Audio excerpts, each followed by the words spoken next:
Kalask! Greetings, Kalask. Welcome. Greetings. Here's the person and there's my collective. Now, first verbals, we hope we are sufficiently understandable, yes? You're aware. You're currently undergoing a certain energetic state. You're considering perhaps Schwein or the traditions of your various cultures, one thing or the other. You're also just past the full moon, so to some degree, your energy might be somewhat heightened. Well, measure all your current energies of your year of 2020, as you were somewhat anticlimactic, perhaps. Compared to what we envisioned, it's been somewhat of a letdown. We're still somewhat intense for your species, but not nearly as intense as your decade's likely going to be. However, this is one of the dates wherever you're sending out, or numerous dates, has a much greater effect than perhaps other dates in your calendar to some degree because of the collective idea you're creating around the whole concept, and of course, the whole idea of it being a certain, well, a number, a certain energetic agreement by various species, entities, etc. that exist in your planetary body, in your consciousness grid, or else you are called such. Now,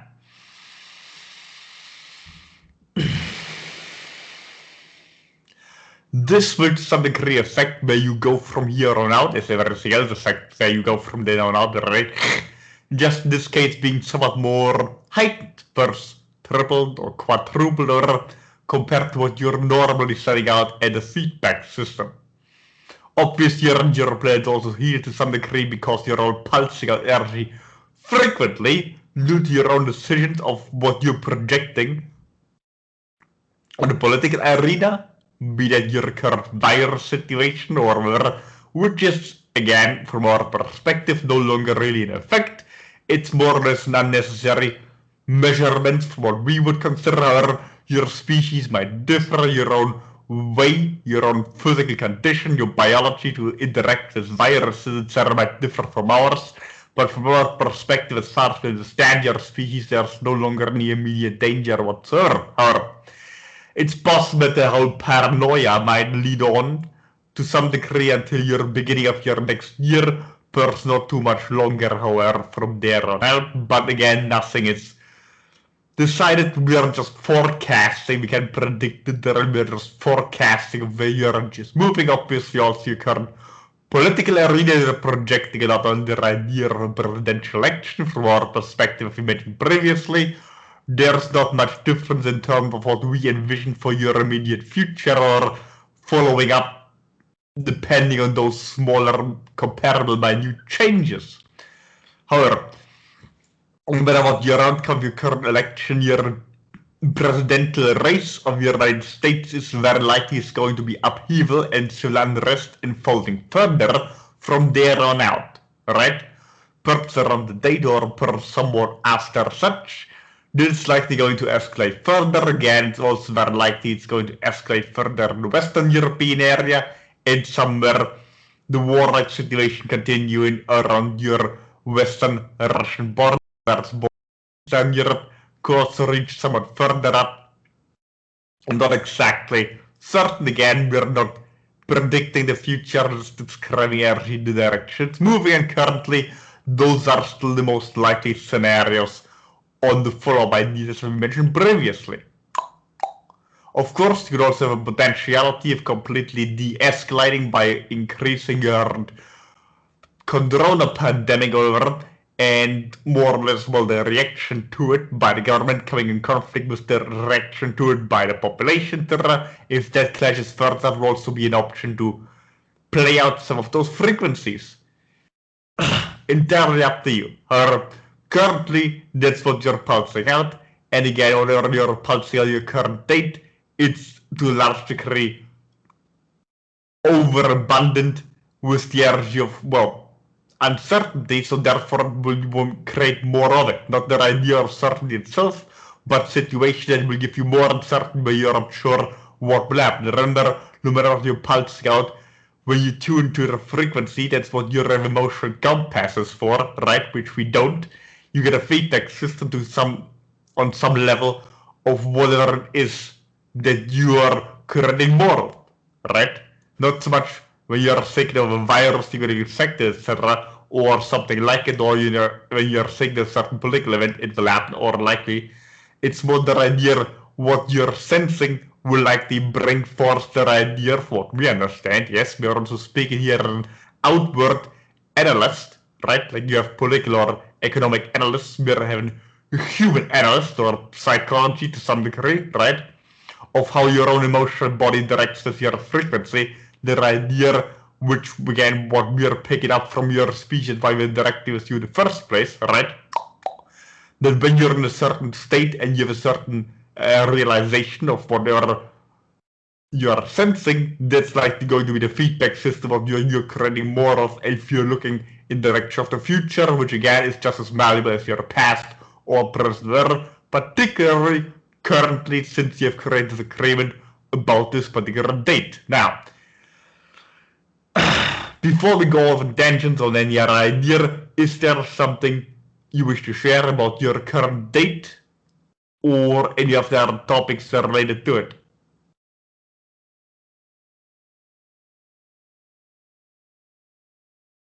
Verbal. Now, then there being the idea what you're currently having in sort of religious teachings, right? Especially your so-called on Abraham directed the religious ideas, where there's also conflict among those in particular, also those that are coming in conflict with your first more materialist worldviews, etc. Now, from a geopolitical strategic point, we cannot fully immerse ourselves in a human perspective, as our ideas of what's going on Earth is much different. The way we would react is much different than what your species reacts. Again, we still see the Erdogan person and the whole nations and the whole person, not so much the Muslim religion, but more the idea of the political nation of Turkey and the surrounding nations being sort of a wild card, but the greatest likelihood of being the starter of a massive conflict, as it's neither aligned with either your Western or Eastern lines, nor a particular smart move more on perspectives, but we see it as likely being a scenario where there would be an escalation from this motivation, which does not necessarily mean it's going to be one area or another. Again, we see energy, but very likely there's going to be, if there's going to be conflict being triggered, not the reason for the triggering, it's likely going to come from this region. Now,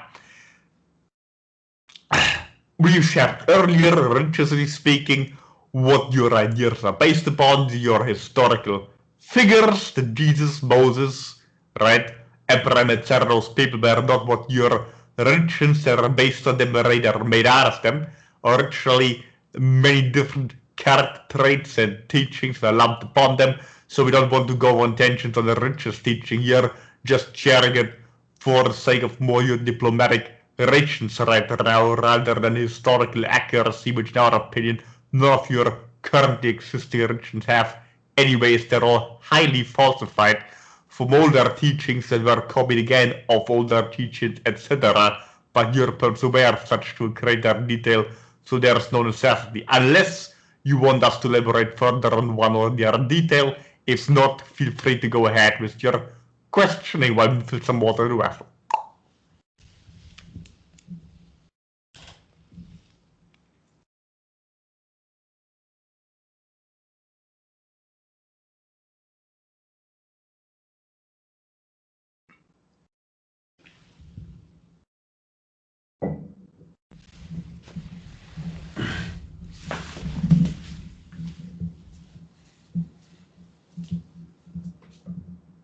All right, and Lisa, you're up first. Wait. Oh, well, I was just going to ask a question. Am I able to be heard? I didn't check first. Yeah, we can hear you. Go for it. Okay, great. Greetings, Kalask. Strength and honor. Greetings, the Lisa person, yes. Yes. We were just talking about oh shit. I was going to have a question about no, it's so funny. It keeps on happening to me. When I want to ask you a question or something and then it like goes away. But you were just talking about, I was thinking that something changes because of anyways, can you tell me exactly what we were just talking about? The last part. Oh shit. Hold on a second. Either way, I'm just going to continue. And I think things also change because it's how we feel about it. So then we create it. And yeah, anyway, so, but that wasn't even it. Hi, how are you? Your collective. I'm excited. I know I speak with you guys quite often, not just through David, but how are things going with you guys there? Yes. What are you doing? What are you concentrating on, and focusing on right now?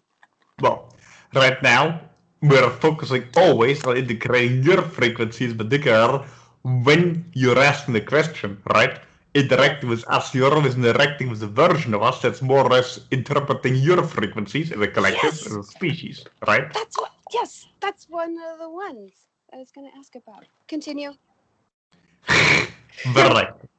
You also sort of a particular person, contact person to some degree, as you're aware, the messy person is a certain individual, more or less of a special, etc.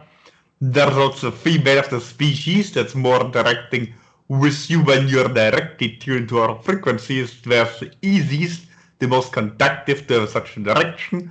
So therefore you also might have a person more personal interaction, if you wish. Now, Yes. certainly.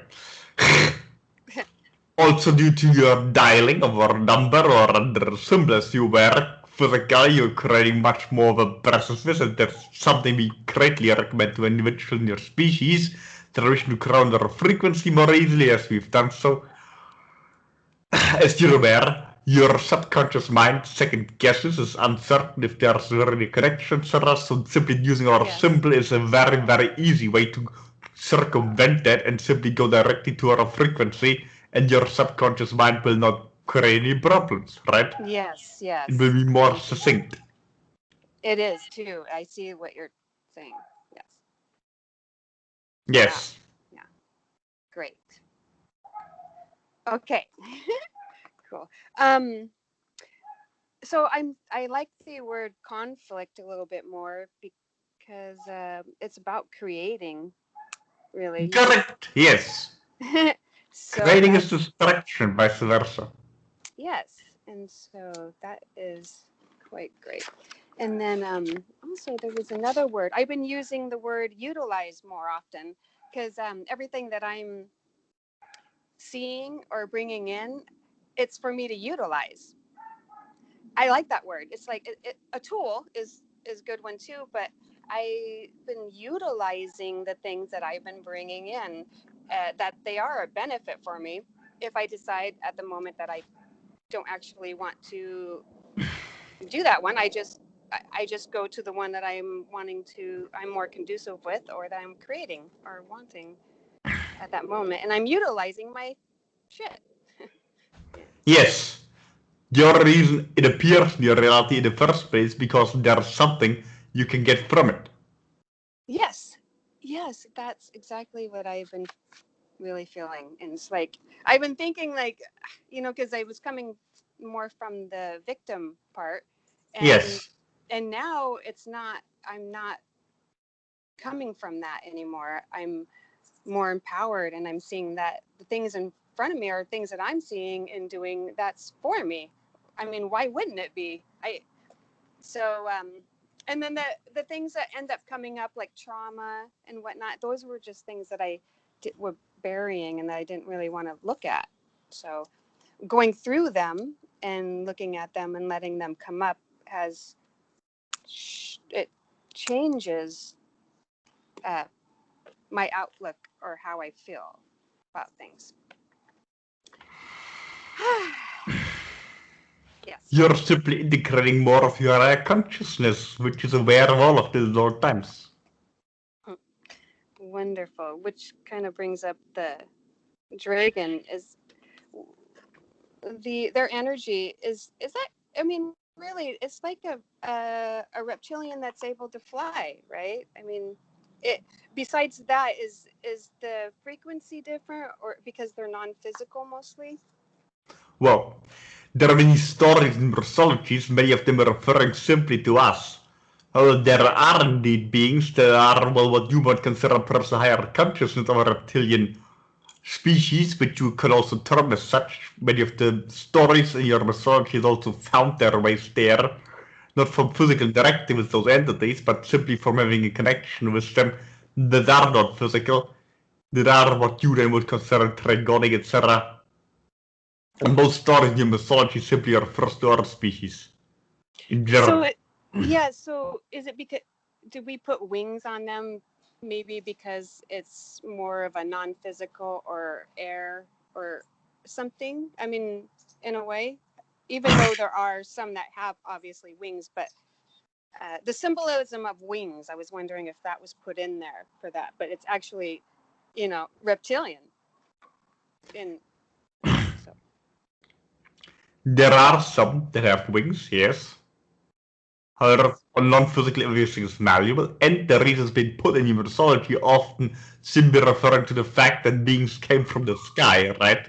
And landed, and that's the reason it being depicted with wings. But one doesn't equal out the other, correct?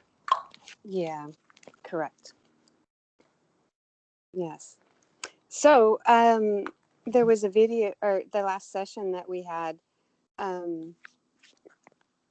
You spoke on so many things and information that I wanted to know about. And so then I didn't know how to respond because it was just so much. But also at the same time, there was someone that came through the line, a reptilian or sounded like an alligator. Do you remember this? We're aware of what you're referring to, but we are not aware if there was any entity on our end interacting with the communication, perhaps on yours. Wow. What would that mean then? Like, I mean, because it was there. I mean, you can hear it on the recording. It'd be like a dragon or a crocodile alligator when they're making their sounds, and it was pretty prominent. So I was thinking because it was you were explaining to me about the non-physical, that when I'm out in nature that it may not be like an alligator or a snake, but it'd be more non-physical. And then that's when the sound came through. Very possible you manifested, you attracted something in your physical reality to some degree, or from the non-physical, whatever called such, it was a symbolization or a manifestation of what you were pulsing out, as you always do. Wow. And so yeah, it's pretty awesome for me to actually see that I'm doing that and on a more consistent basis and seeing it and acknowledging it. And it brings up the responsibility part. Like I'm actually doing this, and I do everything. And Yes, indeed. It doesn't mean you need to be consciously aware of it all times and counter check everything, right? yes, exactly. That kind of screws it up. Yes. And you can trip over. But more the idea of just being in the moment and just focusing what you want to create and let the details smooth out. Yes. Wow. Okay. So, Christy, how many minutes do I have? I'm just going to speak with Kalask most likely. Yeah, you probably have about 20 or just shy of that. Holy crap. I mean, that's great. 20 more minutes?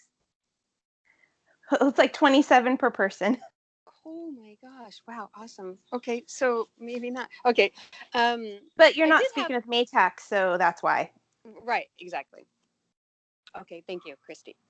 Class, there was a couple questions I did want to ask about my connection with the military. And I know that all things are happening at once. It's pretty much like I don't have like details. And so just kind of putting connections together and going with it. And I do see sometimes it activates codes or different things that I'm wanting to go more into and whatnot. And why, what I'm doing there with the military and or empire. And then, yeah, and do you know any info about that?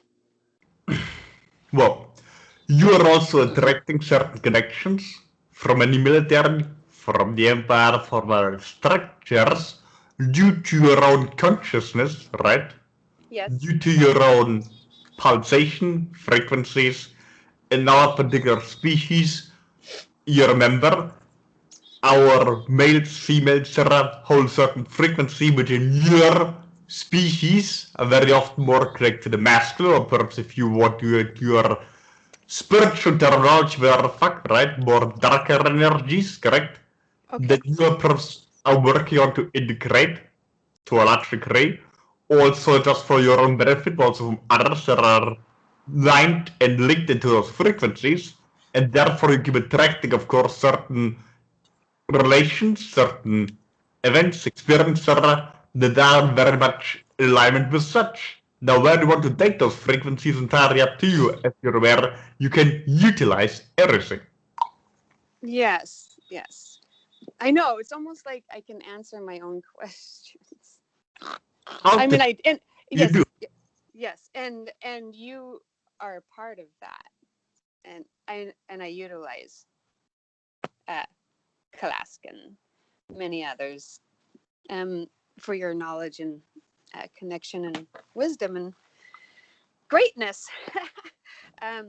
So, wow, okay. So, I mean, I really can just really answer my own questions in a way. You are. I am.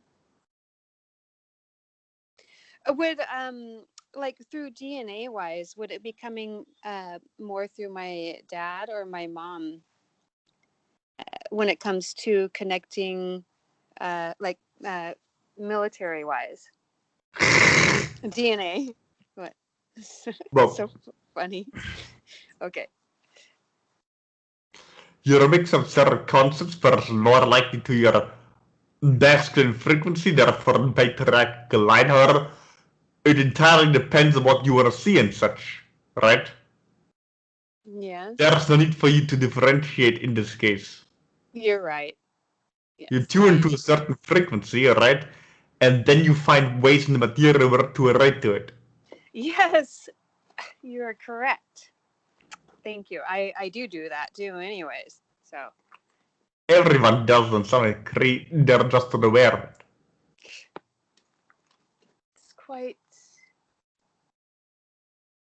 The same way you are pulsing your frequency and then ultimately you're answering your own questions, very much correct, so, right? yes. Ultimately, all we are doing is pulsing back those frequencies and sharing our opinion what you're pulsing out back to yourself. because you, from your ego perspective, often don't have the same permission that you have, right? When you are tuned to your, well, into beings like us, for example, who then can bridge a gap. But ultimately, you could do so yourself if you would give yourself the permission, which again could alter your experience of your current reality, because your intellectual mind cannot follow the frequency as smoothly. Yes, it depends on what I want to do. Yes. And how adamant you are about it, how much willpower you're putting into it. The more Yes. wishy-washy you are, the more you're pulsing your frequencies in all directions, and you send out one thing and take it back again, etc., so it depends how focused you are. Yes. Thank you for that. It's Yes. and again, like it comes to, I don't even know what to say except for wanting to hear maybe something about like what you Yes. would like to express to me or to us at this time, personally. Personally, yes. Yeah. You're somewhat well grounded, personally, right now, but you usually are compared to other members of your species, giving you also an easier way to interact with our frequency, right? Yes. One moment, water.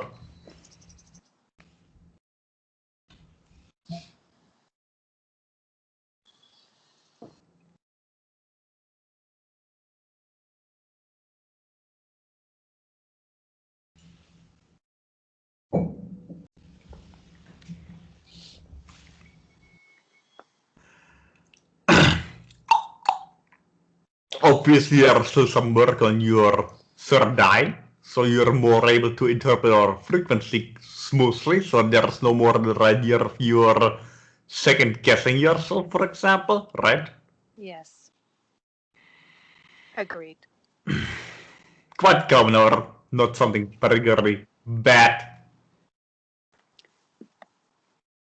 No, I can see it's more like hesitation or Yes, your cycle to some degree also, as you were more permanent issue, or you're sending energy back and forth between the two. Between your third eye and cycle, sometimes more on one, sometimes more on the other, sometimes more being an enjoyment of the physical, and other times having an easier time interpreting non-physical frequencies, but alternating. Is there anything that, any tips maybe that I can go, I mean, take a look at on how to, because like I understand that we or I seem to have different things obviously going on with the sacral or the energy there. Um, Many beings of your species currently have in your current day and age, or under the last few thousands of years,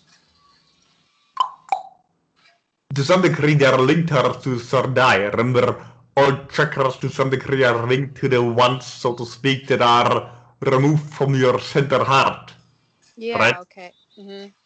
So those two, for example, are linked. Like the crown and the root chakra would be Yes, or linked. your Okay. throat and the solar plexus, right? Yeah, yeah. Okay. Yeah, that, I mean, it does. Yes. Yeah, I can. Okay, and just yeah, working through letting things crop up, come up, and just being more smooth about it, not worrying about it because there is no time. And I mean, so Yes, also just focus energy on there and just let it pour into there. You can use visualization, there are excuses, ultimately just energy in there, and then it will bring up things automatically. yeah, yeah, and I guess that's probably what happens when it does bring up things. it's almost automatic where you kind of shut it down probably, or do something, or someone walks in, or You something makes a attract noise. events, yes. Yes. So I see that. Yeah. So if you sell out certain ideas connected to something, be it your sexuality, be that your interpretation to the non-physical, or your ideas, prejudices, or interpretations of the non-physical, etc., whatever there is, it's being, of course, brought to the forefront when you're pouring energy there, and then it simply directs something the physical that is more or less a reflection of what it is, and you're pulsing out the connection to it. When you're pulsing out nothing, then you're perhaps not interacting the experience, but also you're not learning anything, because you simply refuse to put any energy there in the first place, and it's likely a shock reaction.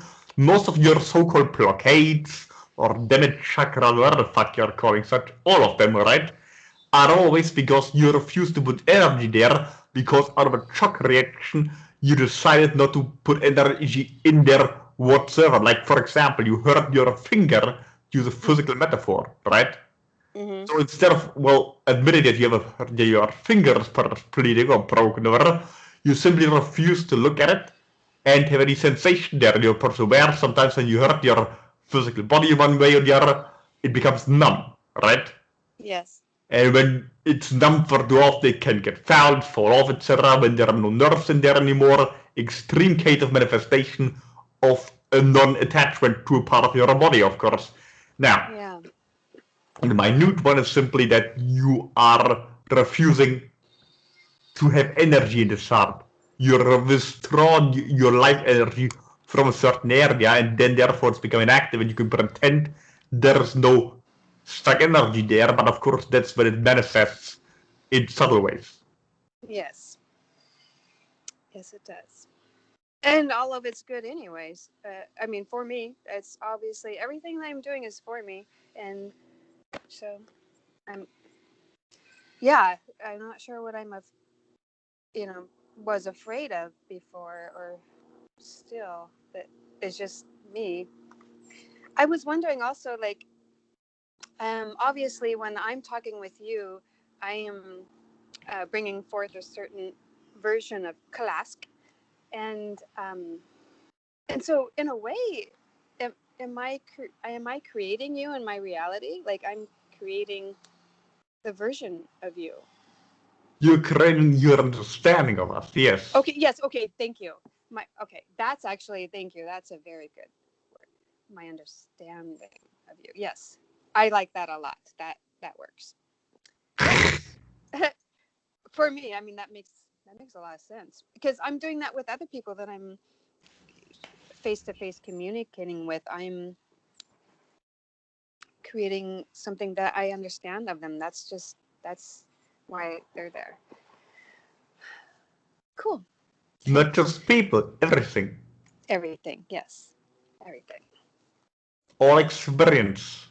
You're creating your understanding of the experience of whatever is taking place, whether you're observing, you're creating your understanding of it, which makes it possible for a thing to appear in your reality whatsoever. The same way your eyes are pulsing out light, and then basically bring the information back to you. The same thing happens energetically with everything.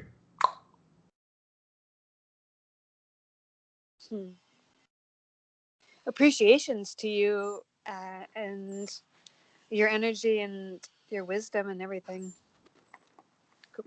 Thank you. Yes, very appreciated.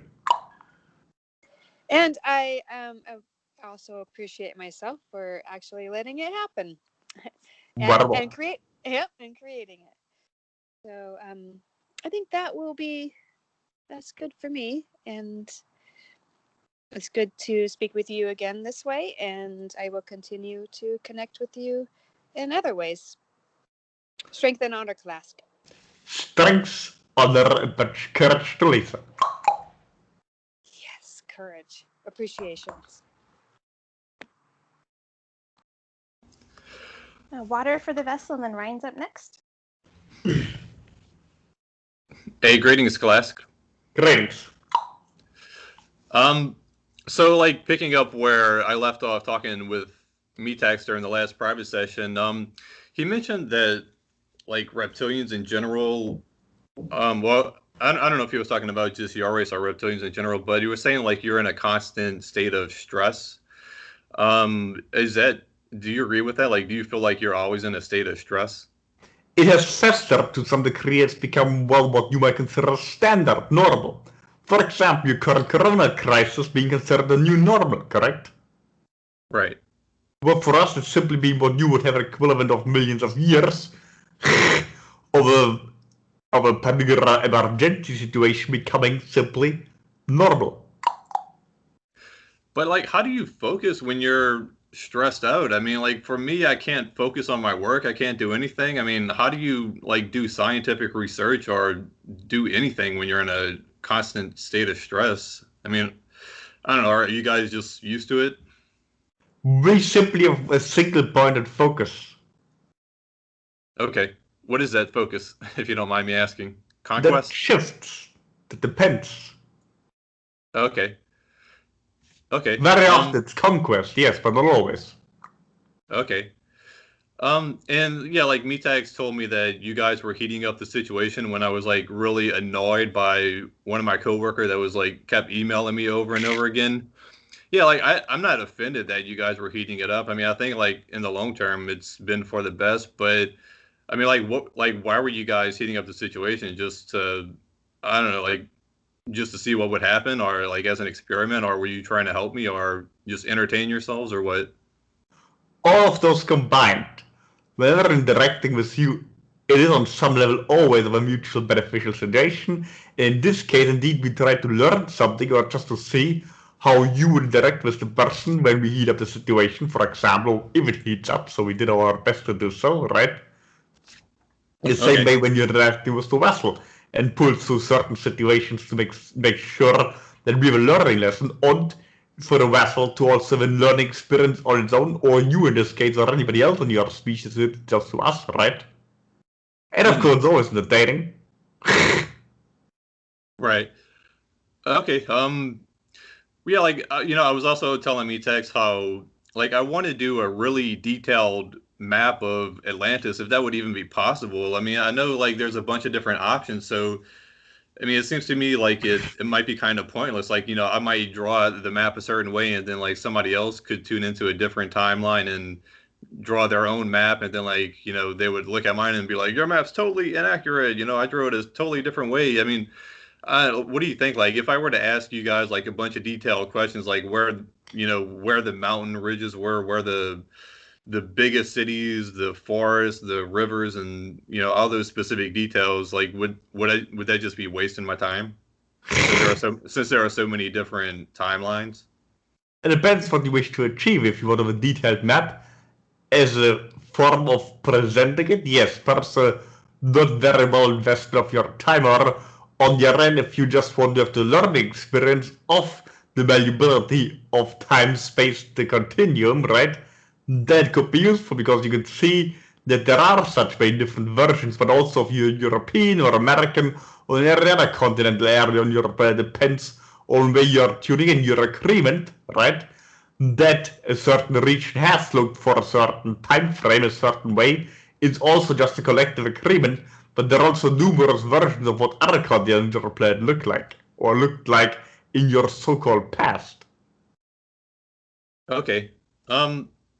Yeah, I mean, it's more like I think of it as kind of like an art project. I mean, I'm a big fan of the Lord of the Rings and like the detailed maps of Middle Earth or the Game of Thrones worlds. Those continents, Westeros and Essos. I think it's kind of neat. So I mean, it's mainly just like an art project of mine. But well, anyway, like one thing that I'm wondering about, I'm trying to figure out like where I should draw the mountains. And if you look at the sea floor today, where Atlantis was, like along the mid-Atlantic, well, there's like three plates that meet like right in the center of where Atlantis was. There's like, the western plate, and then the east half kind of had like two plates. But anyway, like along those three lines, there's kind of like mountains on the seafloor today. Was it kind of like that whenever Atlantis was above water, like along the tectonic plates, there was mountains, or was it kind of like hills, or what?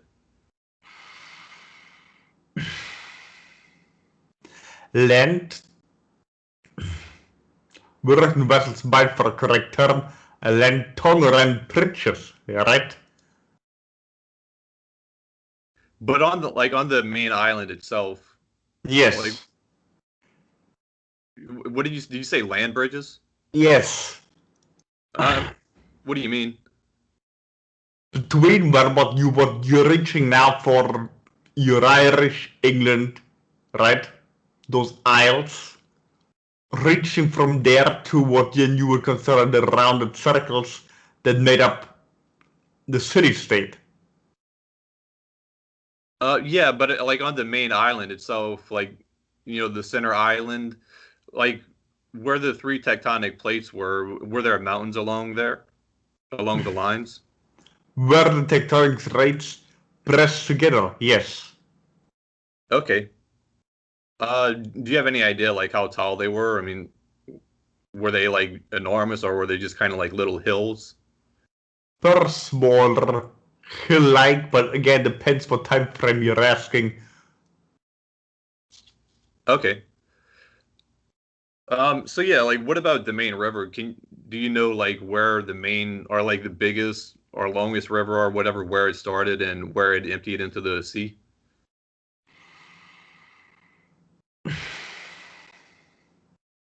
We can't give you coordinates or anything like such. Right, I understand.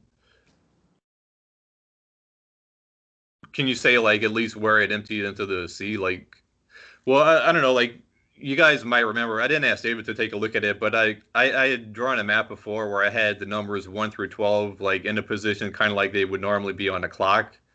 Like, can you say like where along, like, which part of the exterior part of the island it emptied into the sea?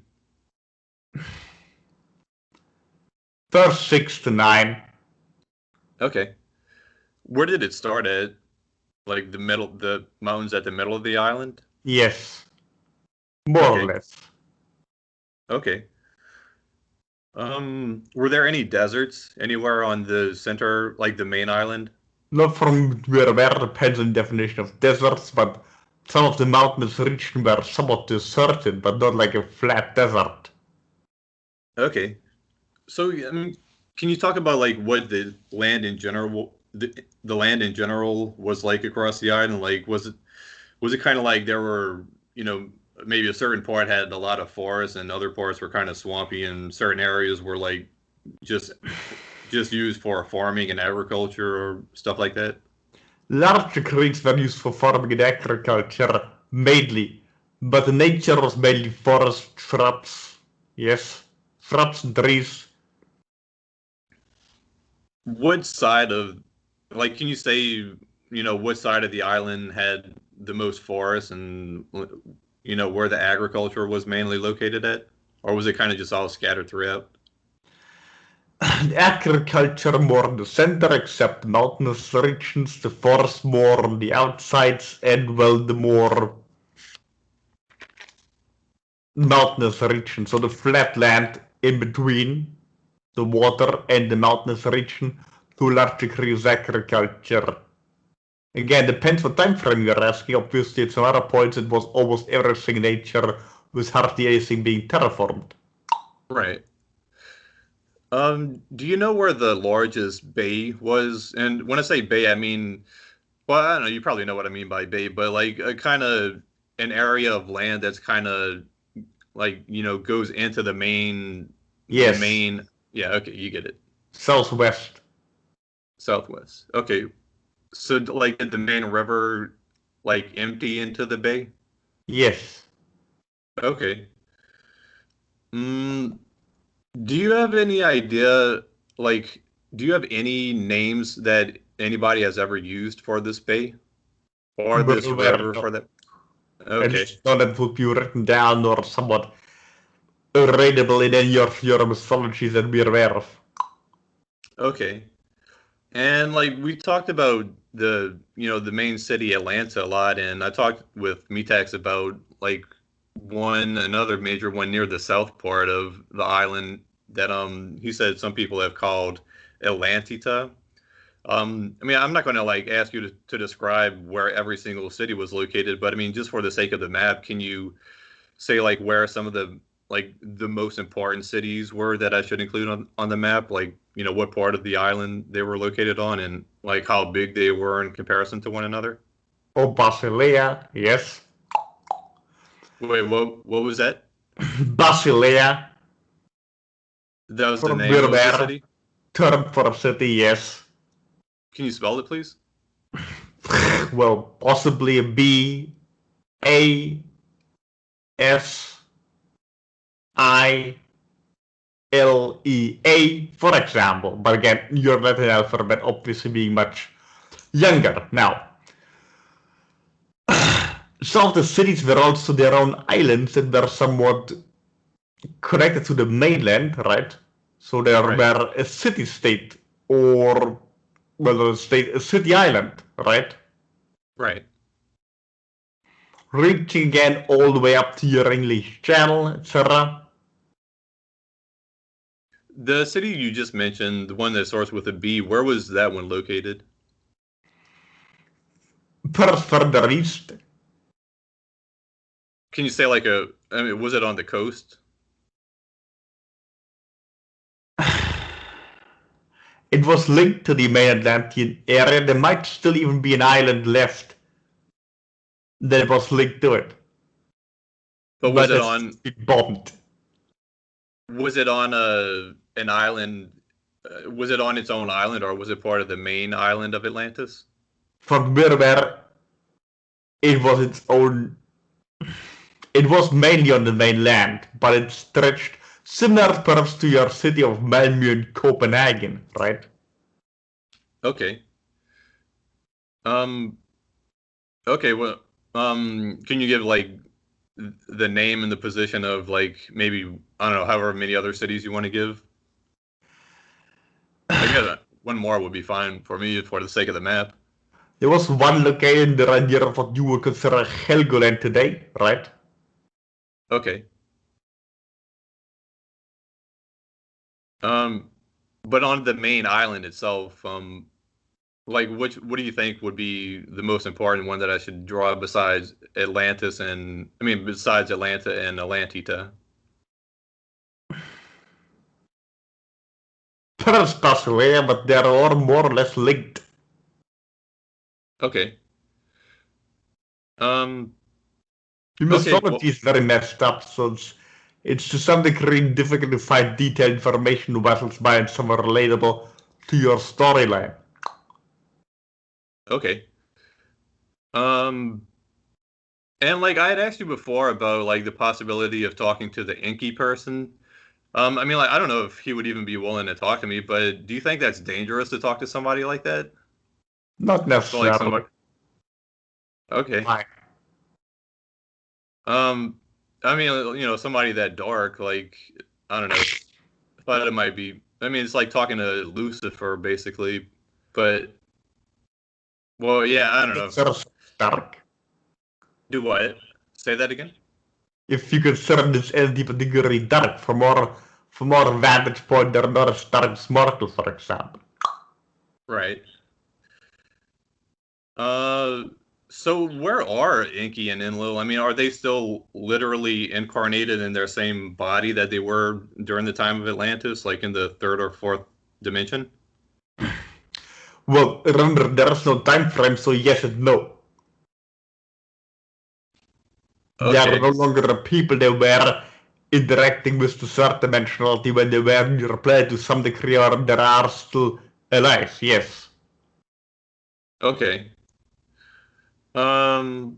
Okay, well, yeah, I guess that's all the questions that I have for you today. I still have a few I want to save the rest of my time for Metax. So cool. Thanks, class, for answering my questions. Strength and honor, and talk to you guys later. Strengths, other information to rank. See you later, alligator. Bye.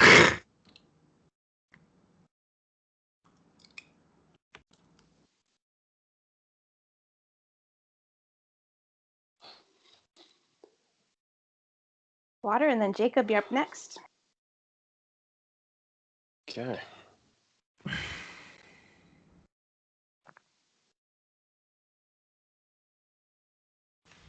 Yes. Greetings to Jacob person. Kalas! Greetings. So, yeah, well, had some interesting ideas since last time we spoke last time I spoke here last month. And one of them was just an impulse to start maybe coming up with an idea of casting your symbol into a certain mold or something like that. And I was wondering what kind of advice you might have on to that business venture at all, in terms of like the size, dimensions of everything, and just maybe the metal that it's made of or something like that. Yes, stainless steel obviously being very appropriate. Any form of iron is acceptable. Gold. Gold, yeah. Well, I was thinking of making some smaller ones out of silver or something like that, if that's appropriate at all. Yes, it's also fine. Preferable iron. Okay, iron. Well, iron has a very high melting point, so I'm not sure. I might have to blow oxygen or something into the furnace, but that's pretty dangerous. But I'm assuming that's kind of how you probably want it to be produced, right? High responsibility. Nothing wrong with danger, yes. All right, very interesting. Something else that got my attention recently was something like a metal crystal that you can grow. Is called bismuth. Bismuth, if you've heard of that, if David's familiar with it at all. To some degree, yes. Okay, well, yeah, I was just wondering if maybe, if any degree, that could actually be grown or something around your symbol or something, if that's might be appropriate at all to any degree, because yeah, it's just I'm not really too familiar with it. I've only heard of it recently, but still it might have certain energetic properties because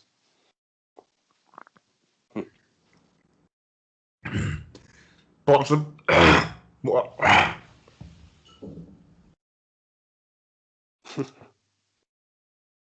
need water or anything.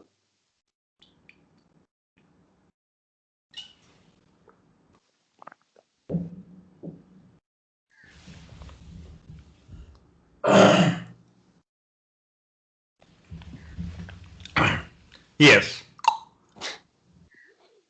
Okay. So Yes, yeah, you're okay. filling the right word to Wesl's mind for a certain metal, very heavy metal, right? Right. Okay. So tungsten or something, is that a heavy metal that you're talking about? Repeat.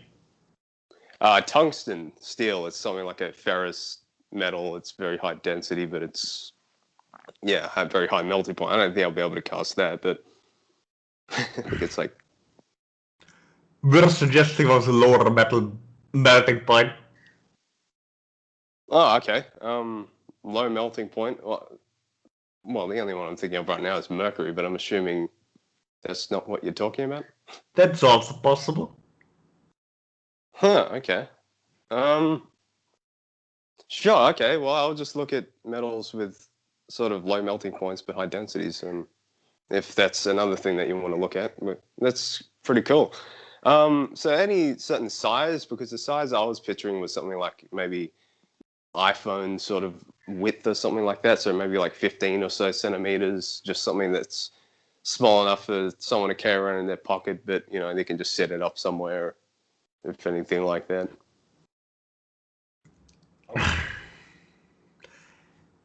Yes, there's one of your tiny hands in size. Okay. All right. Well, that sounds very appropriate. I've had a fair lot of questions about that, because ever since I I started getting the business, the idea going and buying materials and stuff. Obviously, things just didn't progress as fast as I wanted to, and I kind of fell flat on my face as I was doing it. But that was something I was expecting to happen anyway, because it happens to a lot of people, and I just understand that that has to do with certain shadow work that I might need to address, I suppose. And yeah, well, I've definitely been talking about it a lot recently in the last couple of months I've been bringing it up to Kang and one of the Tigress person that came through, but there still seems to be a lot of memories that I'm just sort of rejecting, or traumas that I don't really want to associate with, or even admit that happened to myself. Like, if you're picking up on that at all. Obviously, your entire species is some degree. Yeah, that's what I was expecting. Well, I suppose from that level of trauma, because it's just, I don't know, whenever I sort of try feeling my way into it, or addressing it as something, it's always like with the where there's smoke there's fire analogy they're making. It's just always so much more extreme than I was expecting, and it's just a little bit, I don't know, it makes me sort of feel like a cowering child or something, because it's just kind of just sitting in a space that you just wouldn't, you're not used to feeling that's who you are, because you're used to just feeling like you're the privileged, spoiled sort of person that everyone was saying that you are, and despite all this happening, and it's just a really weird shift to make. Is there any advice that you would make on that in particular? Details. Well, some of the memories that have sort of cropped up a little bit in flashes, and then as soon as they surface a bit more, I instantly start getting more drawn to an addiction or something to numb it, because I'm just not used to it. But I understand that's normal. But some obviously grey abductions is a very big part of it, I suppose. But a lot of the more extreme energies seem to come from Dracos and AI or something like that. And I was, wondering what you would be thinking of those specifically, and how I could integrate them. Just accept it. Okay.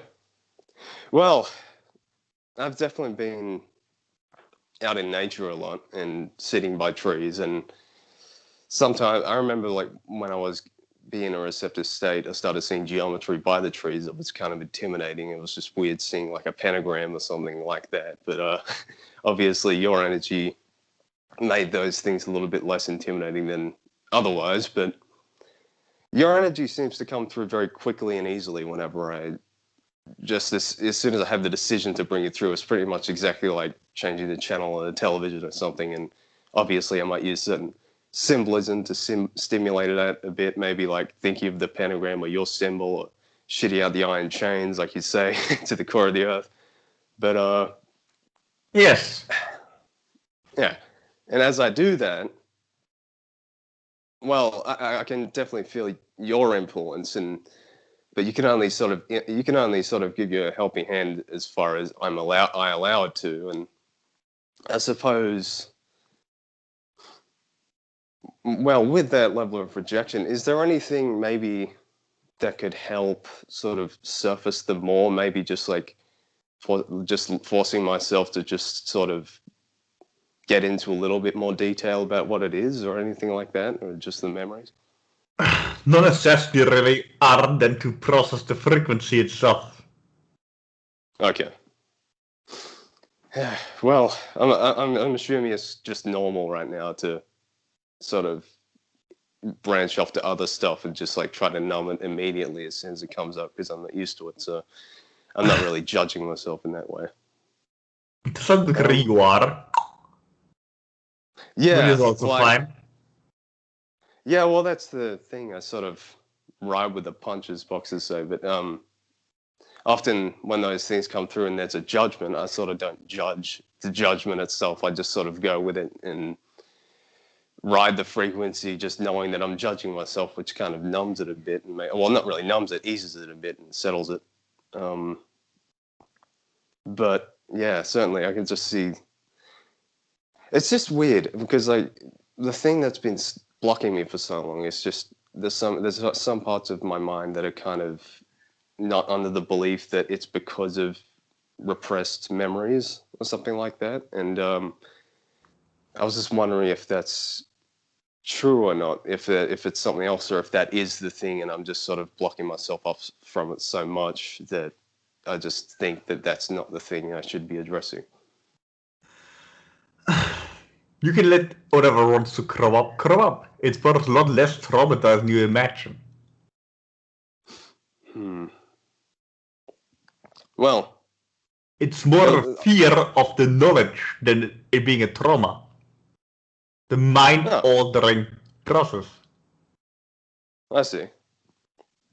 Well, that's kind of relieving, I think. Well, I'll certainly integrate that. I suppose one more thing I was interested in is that, well, recently the two energies that came through, at least the later half of this month, were both the vortex energy as well as the super soldier program, just like in terms of on our Earth.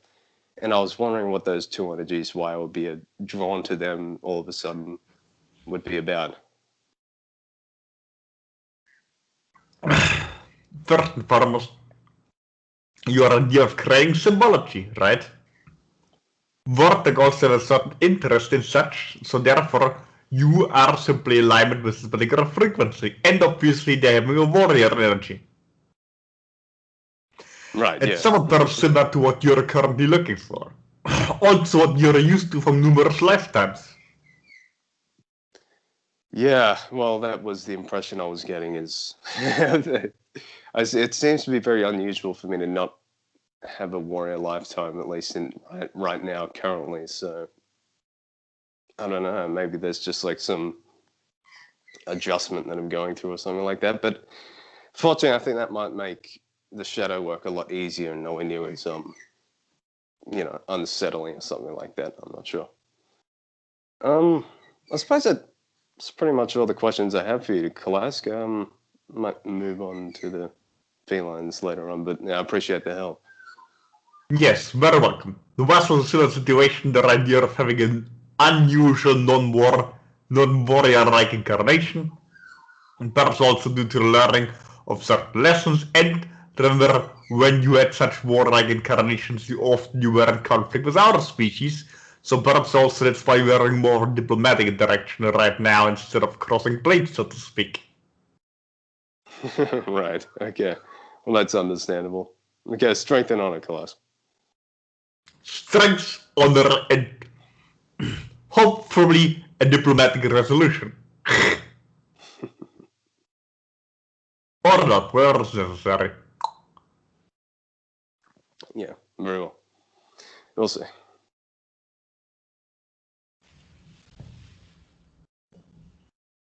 That's the end of the queue, Kalask.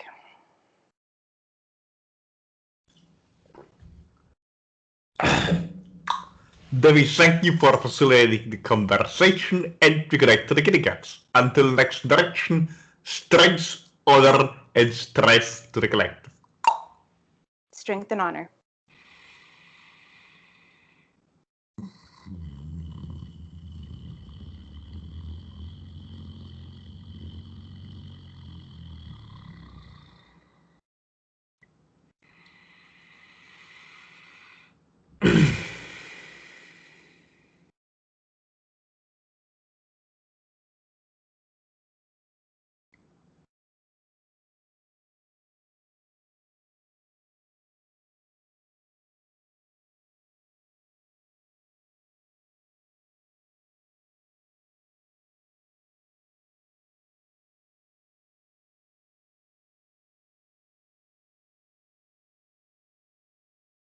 Kalask!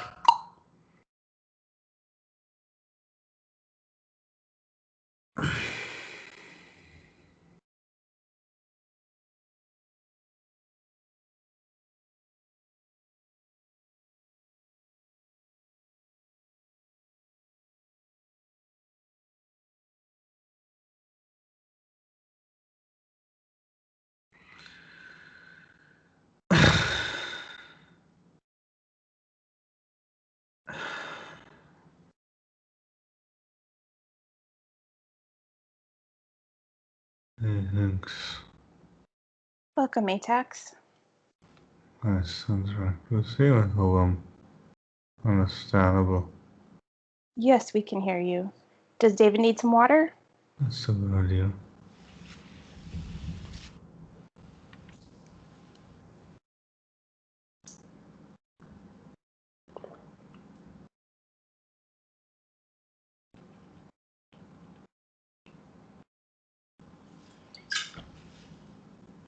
Did you have anything you wanted to say to us before we begin at the queue?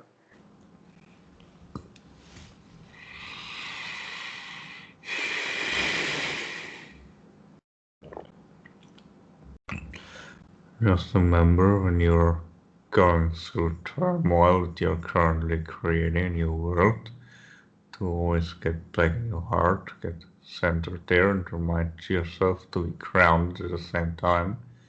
Ground also more frequency of your connectivity to your own self.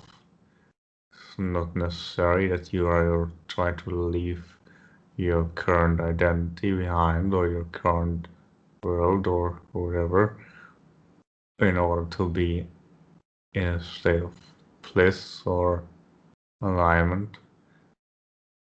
You will otherwise create a certain split or rift inside yourself compared to when you remain grounded, while you're pulling the energy of connectivity with your own higher self down to earth. Well, that's good advice. Thank you. Very welcome. All right, Well- Ryan. Oh, there you are. Yeah. Yeah. Hey again, Metax. Good to talk to you again. Nice to interact with you again, Ryan. Well, like, yeah, before I go into my questions, like, I want to apologize, basically. Like, the last time we talked, as you might remember, like, I was getting a little bit frustrated because, like I thought you had said that, whenever we were talking about the location at Camelot, like, I thought you said that it was off my map, and then, like, you were saying it was, like, in the middle of the North Sea, kind of, which is, like, right on my map. So I was getting a little bit frustrated. Like, I don't know what you're talking about. But then, like, whenever I went back and listened to the recording, like, I realized that you didn't say it was off the map. You said it was off the coast. So, like, yeah, that the reason, like, I was getting so frustrated was because of my own stupidity, basically. Like, I misheard you. I thought you said something, and I don't know, it just caused a lot of confusion for myself. So, anyway, sorry, I was getting a little bit frustrated. That's But, understandable. yeah, I was also, like, as you may have been able to tell, like, I was really, like, still stressed out from my crappy job and the whole stress that was going on, like, around that time. But anyway, yeah, like, to move on to, like, I guess the main thing I wanted to talk about today, like, the Egyptian priest that we call Thoth, like, do you know anything about him, basically? Like, do you know if he's still alive and still incarnated in the same avian form that he was, like, back during the time of Atlantis? The original priest became somewhat more of a title after an individual of a bird-like nature had left your world. Who is to some degree still alive again depends with those questions always. What time frame you're asking and what you're talking about. The title then being people that are emulating the character and they're simply carrying on the priesthood or whatever you wish to call it, and they're becoming more and more of a human nature, simply trying to emulate the frequencies with shorter lifespans. But the original predecessor, so to speak, is alive. Okay. What do you know what dimension he's in? Or is he in multiple dimensions? And originally he was the third, like he is now the fourth, fifth dimensionality. That's physical. Okay. And, like, a lot of people believe that the Greek Olympian god Hermes is the same person as Thoth, and I don't know, like, maybe you or Kalask or both of y'all might have talked about it before. I don't remember exactly, but do you know if that's true? Is Thoth the same person as Hermes? From what I understand, those cultures use, this was one the same individual, or at least one the same title. Okay, but like the reason that confuses me is because Hermes is I understand the different ideas of who and what they are also in species and roles. right. And the original person that left, again, the person of an avian nature is not necessarily the same as the title of the people that become later on. And also remember the storyline by the Greeks and Roman mythology are very often influenced by the older mythologies of those people that lived under their rule earlier, such as Sumerian or Egyptian or Atlantean for that matter. So some of it has been humanized, and some of it also refers to people of an overlay of people that then took over the role of being the Thoth or the Hermes, like the priest title. Okay, so are you saying that the way the Hermes person came about in our mythology was that it's basically just a humanization of the bird-like person Thoth, or was there ever an actual human or like a person that appeared human who had the name Hermes?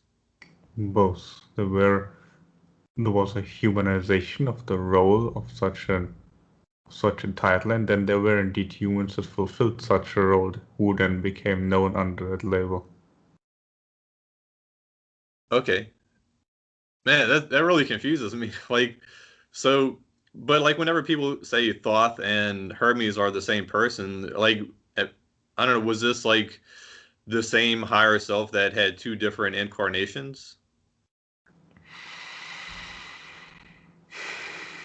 If you wish to overcomplicate things, yes. Okay. Um, so was Hermes, well, like, was Hermes, I don't know, would you consider it to be one person or multiple people? Yeah, there was a person that is identical with Thoth, and then there were numerous others that fulfilled the role of the title of Hermes, who was a whole line of people. Okay. Um, um, um, so are you able to exchange messages with the Thoth person, like the avian person? So it's not the closest to my frequency personally, but that should be an option. Okay. Um, well, I mean, like, uh, like I was talking to you about the last time during the private session, I was wondering if, you know, like a lot of the questions that I ask you about Atlantis, you're not too sure about, and I was asking if, asking somebody who was more familiar with Atlantis would be able to give more detailed information. And obviously, like, I can't think of anybody more qualified to talk about Atlantis than Thoth. I mean, he was, at least like from the way I understand it, he was kind of like the historian, the person who was, I don't know, maybe Inky and Enlil obviously knew a lot about Atlantis, but Thoth would be like one of the best people to talk to, in my opinion. Like, are you able to, like, can you now, if possible, like reach out to him and like see if he would be willing to talk to me, like, allow me to ask him questions about Atlantis and Egypt, if David would be willing to channel him?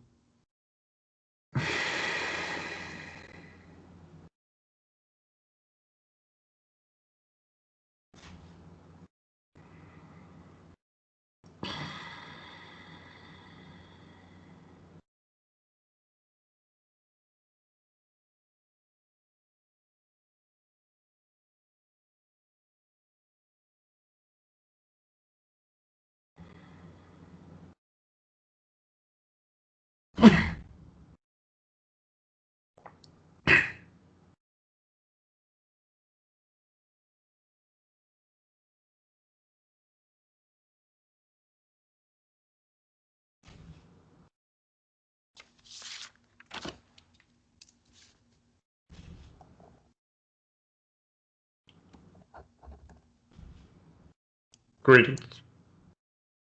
Greetings. Who am I talking to? Is this Thoth? You wish? Yes. Wow, I wasn't expecting you to come in all of a sudden like this. Yeah, I don't have any questions written down for you. I was gonna see if you would be willing to talk to me first of all, and then I would have like written down 100 different questions to ask you. I'm kind of caught off guard right now. But anyway, cool. It's cool to talk to you. So, I mean, like, are you the thought that we generally think of in our mythology, who the bird-like person who had the long beak? Somewhat. I've influenced those stories. They're based on me. Okay. So if you don't mind me asking, like, where are you now? Are you still on Earth or some other planet or something? I am not a world, not a mention if you wish. Okay. Okay. So yeah, like I said, I'm not going to get into any I'm not going to go through a long list of questions today, but like in the future, would it be okay with you if I asked like some, detailed questions about Atlantis and ancient Egypt? It depends on the details. You can ask. I will decide what to share. Okay. Um, And well, like one question that I have right now that I just thought of, like a few months ago, I bought a book which is like I don't know if it's real or not, but it's like some guy in a secret brotherhood during like the 1930s or whatever. Like somehow he came across some emerald tablets, like supposedly like 36 or so emerald tablets that you personally created, and then like he transcribed them and like published the translation into this book, and then like he said he returned the tablets to Egypt or something like that. And I don't know, like it I started reading the book, and then like I kind of stopped reading it because like what he was saying seemed to not make much sense. It seemed like he was saying that Atlantis existed, I don't know, like 30 or 40,000 years ago, like much earlier than what Kalask and Metax told me it existed. But anyway, like first of all, do you know what I'm talking about? Like this book about with like the translation of the Emerald Tablets, and if so, like do you is are you indeed the person who created these Emerald Tablets? I'm not aware of what you're referring to in terms of tablets. I used tablets, ever tablets existed. If those particular ones are indeed what this person had access to, or if they falsified information intentionally, is not up to my awareness. Okay. Um. Well, like, do you agree with like whenever I talk to Kalask and Metax about Atlantis, they remind me all the time that time is malleable and it's hard to pin down an exact year, but generally they say that like Atlantis saying sometime between 11,000 and 13,000 years ago. Is that like, do you consider that to be accurate? Closer to 13,000, yes. Okay. Yeah, that's kind of like what I think too, because as you might know, like our geological record or whatever, like the ice records of Antarctica show that like Earth, well, it got really cold like about 12,900 years ago, and then there was like a warming period shortly after that. So I kind of like pinned down the year like 12,900 years ago as like whenever Atlantis probably sank, because I'm sure it would have caused like kind of like a nuclear winter, and losing that much landmass in the Atlantic Ocean would have disrupted the sea currents and caused a big climate change. So yeah, I guess 13,000 seems reasonable to me too. But anyway, like yeah, I don't have any time left to ask you any more questions. So yeah, I guess I'll go and like prepare a long list of a bunch of questions, and if it's okay with you, then like the next time I do a channeling session with the person you're talking through, I'll have him bring you back in and I'll ask you a bunch of questions. That's okay with you? We can re-interact, and then we shall see what will come of it. But All you will right. have the option to talk to me again. That's agreed.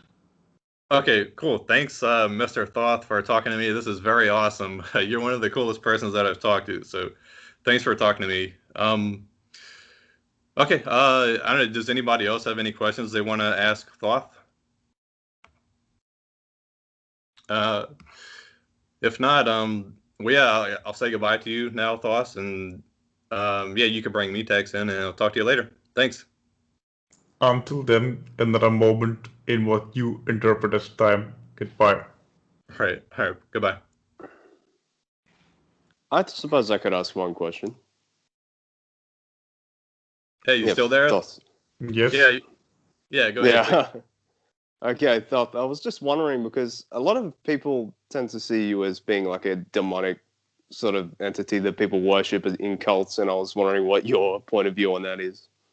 I don't necessarily divide the ideas of beings in what you would consider angelic or demonic.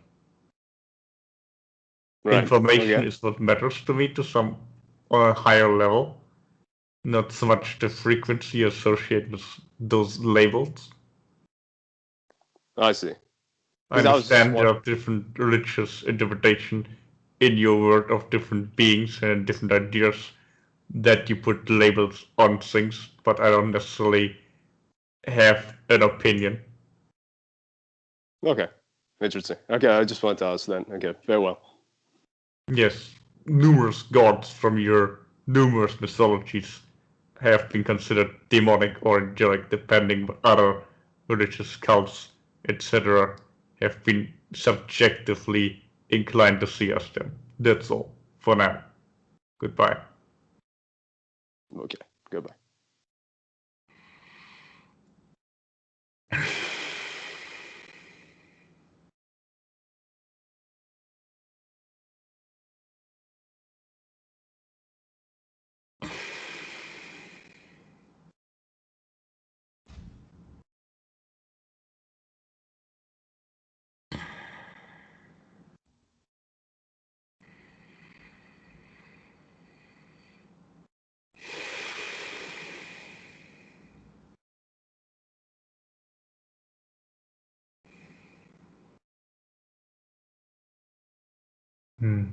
Yes.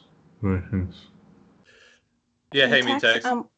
I was just Yeah. ask if you need some water. Yes, that's a good idea, but you can bring up questioning while refilling. I was just going to say thanks, Metax, for putting me through to Thoth. That was very awesome and unexpected. But thanks. Yeah, much love, Metax, and I'll talk to you later. Bye. And hello, Metax. I would like to speak to Sihar, if that's possible. Greetings, Casper. I want correct. Thank you.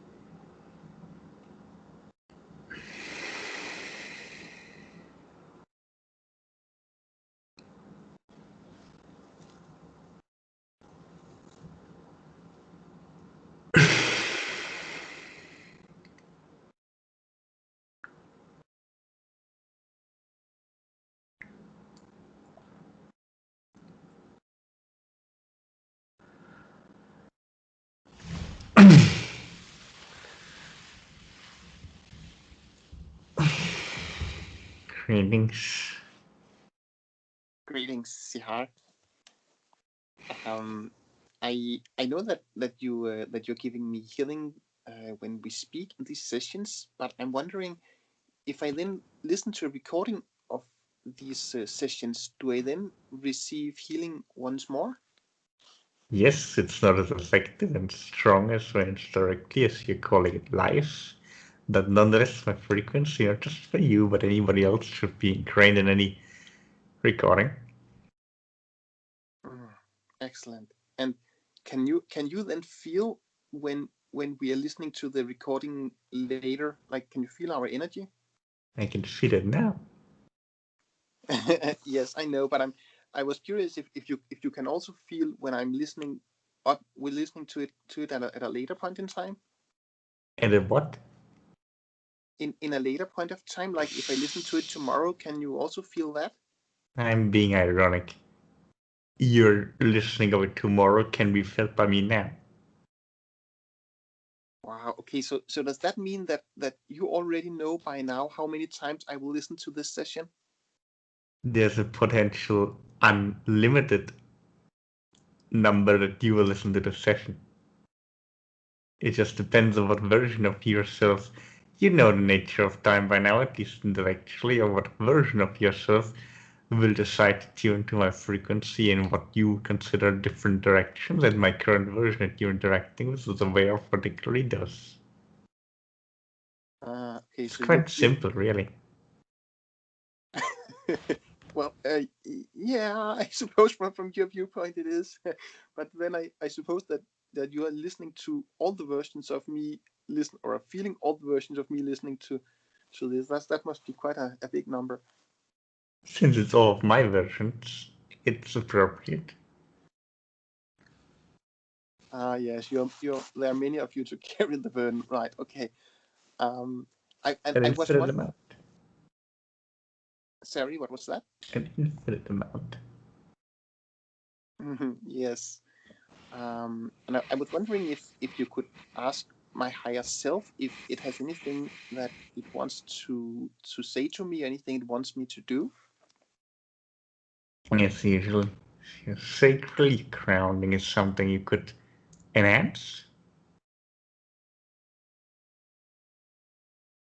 Okay. And is that all what my higher self has to say to me? Your heart could also open further. There's some of it self-judgment. All it says to do with relaxation or lack thereof, which would be greatly beneficial for any healing endeavor. Simply a recharge, allowance, self-love. Remember, if you want to share energy, first charge your own love up and then let it pour over, not the other way around.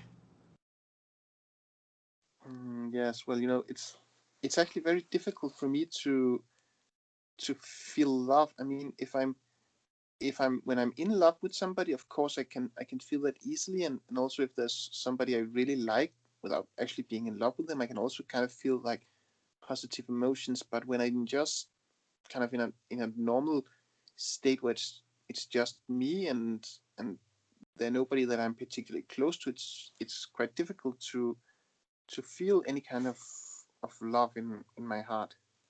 That's the most peculiar state of being in your species. We all agree on that here, more or less. Love is a state of being, not necessarily an emotion. You have or you don't have, it's just a state of being. You're just using others as a permission, as an excuse. But then when I don't have such an excuse, how do I how do I get into the feeling of love? By understanding you don't need an excuse. It's a very strange question. It sounds to me very similar. How do you breathe? Or how do you exist? It is a normal, natural state of being. It's actually that you put up blockages to it that keeps you out of it.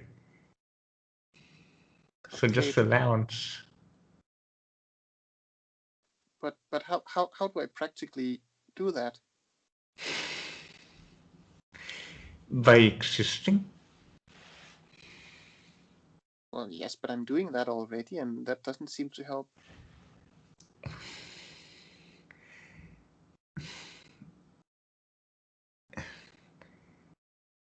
You keep yourself from it actively. You fight against yourself.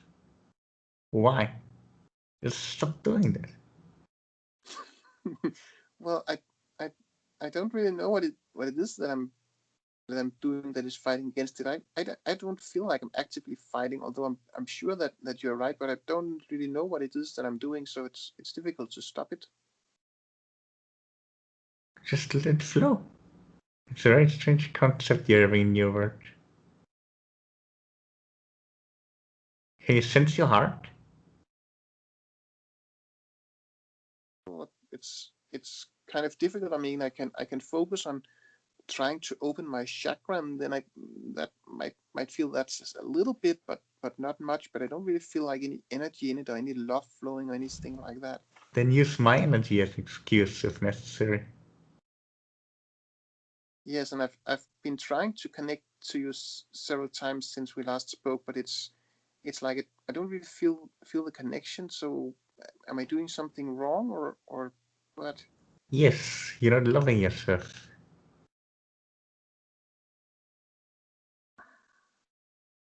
Or at all. That's the paradox. I cannot give you any more of it unless you come halfway. If you're stuck in a frequency, it's like there's no opening. Yes, but it also feels for me like there's no opening. I don't know what to do to kind of like open up that connection or that feeling of love. There's nothing that I can really think of that would make me happy to think about and make me feel like connected to other beings or things like that. Then why is there a desire for you to interact with me?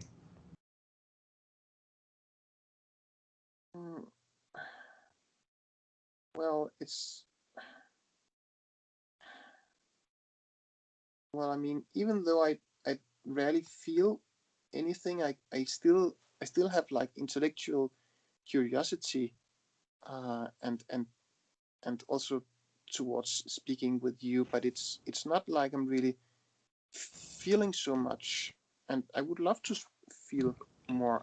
I would like to feel things. It's not like I don't want to. I just don't know how to. Somebody was a status on the crave from with other beings, reptilian nature, for example, and also some of your kind. Even though I don't fully comprehend it, I understand it exists.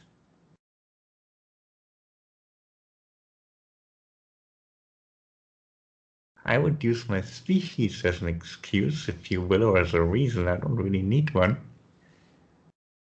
But as being who I am is reason enough for me. Why can't it be for you? Or anybody else in your species, for that matter?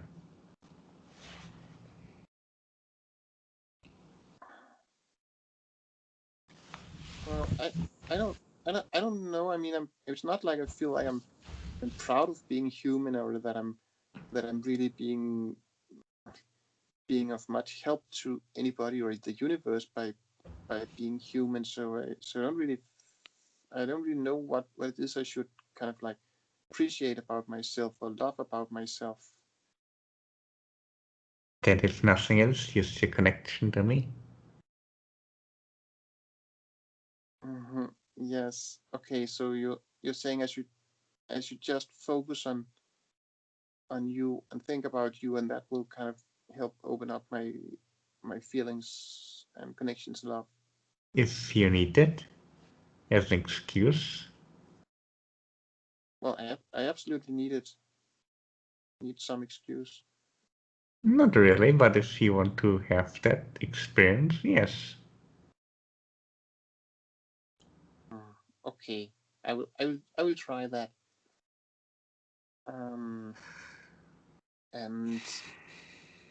also I'm kind of feeling quite stuck in my life currently due to my health condition that has been going on for several years. So can you ask my higher self if it feels like it's getting anything out of my life currently? Otherwise, there would be no experience of such. But of And course, you're disconnecting from your higher self also by making the second guesses. That's the paradox. okay, and can you ask it what it is getting out of my current incarnation? The understanding of what it's like to be cut off.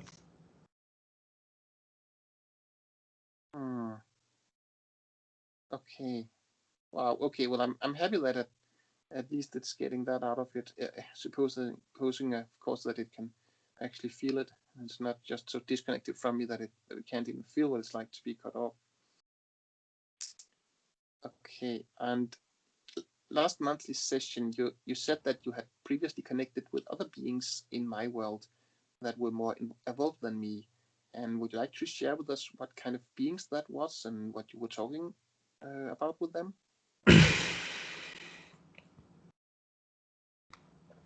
To some degree, I've direct with entities of a more similar nature as mine, and then those of a more similar nature as you. In both those energetic exchanges. And I still do. Okay, so the beings you referred to, that was like regular third or fourth dimensional cats that I am also able to see and interact with. Some, yes. Okay, and were you also connecting with higher dimensional, like 5 or 6 dimensional cats or felines here on Earth? Yes, feline energies, if you want to call it cats, yes, to some degree it's a correct part of the larger species. Okay, and where do they exist? Do they exist inside the Earth or on the surface like me? In the frequency field, as far as something can exist on the surface or inside on a higher dimensionality, yes. Some of them are even on a level of the non-physical, so they still carry a feline energy. Okay, but so are you saying that there are like 5 or 6 dimensional felines walking around on the surface of Earth? They don't really walk, they float more, but yes. Oh, wow, awesome. Sometimes I'm one. Well, yes, but I mean, you are not here on Earth, right? You are on a ship or on Sigakbar, right? Yes, sometimes I can come to Earth. Okay. But of course, I would not come to the physical. Oh, Sihar, now you're disappointing me a little bit. I was just about to ask if you Yes, want I'm Earth. aware. That's why I wanted to intercept before, well, too late. Sorry, what was that?